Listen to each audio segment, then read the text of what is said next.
अभिव्यक्ति की आजादी की। अभिव्यक्ति की आजादी बहुत प्रसिद्ध इस समय एक जुमला चल रहा है कि हमें बोलने की आजादी नहीं है, हमें कुछ कहने की आजादी नहीं है।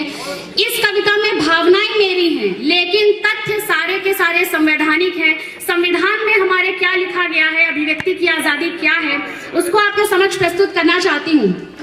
हमारे संविधान में एक अनुच्छेद है, अनुच्छेद 19(1)(a, वहां से बात शुरू करती हूँ कि अभिव्यक्ति की आजादी क्या है।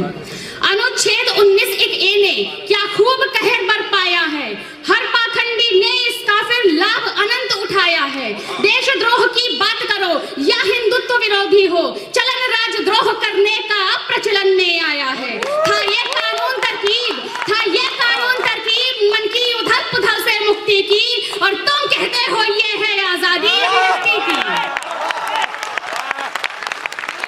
जेएनयू का केस याद करिए, कन्हैया कुमार, उमर खालिद कैसे कैसे नारे लगाए थे, उन नारों को याद करिए। और नारों को याद करते हुए मैं अगली पंक्तियां रखना चाहती हूँ कि देश विरोधी नारे लगा के वो हीरो बन जाता है और पूरे देश में घूम घूम के लोगों को लड़वाता है।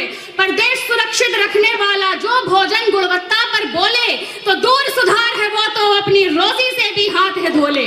बने सबके लिए कानून एक, बने सबके लिए कानून एक, आवश्यकता है थोड़ी सख्ती की, और तुम कहते हो ये है आजादी अभिव्यक्ति की। जब न्यायपालिका आधी रात में आतंकी को न्याय दिलाए और मानवाधिकार वाले दुश्मन को बचाने सामने आए। अगली दो पंक्तियां रखने के पहले एक छोटी सी भूमिका रखना चाहती हूँ। हमारे देश की एक बहुत वरिष्ठ पत्रकार हैं बरखा दत्त जी, जिस दिन करवा चौथ का व्रत था उन्होंने एक ट्वीट किया, I find it very regressive, यानी करवा चौथ का त्योहार उन्हें बहुत पिछड़ा लगता था।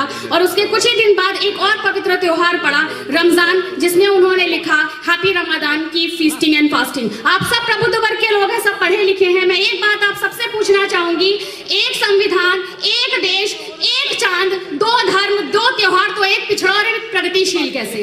या तो दोनों पिछड़े और या दोनों प्रगतिशील, दोनों ही अपनी अपनी धार्मिक भावनाओं को प्रदर्शित करते हैं। जब चौथ चंद्रमा अर्थहीन रूढ़िवादी पिछड़ा कहलाए, पर एक महीने की भूख प्यास उसी चांद से तय की जाए। अब चांद चंद्रमा के अंतर को, अब चांद और चंद्रमा के अंतर को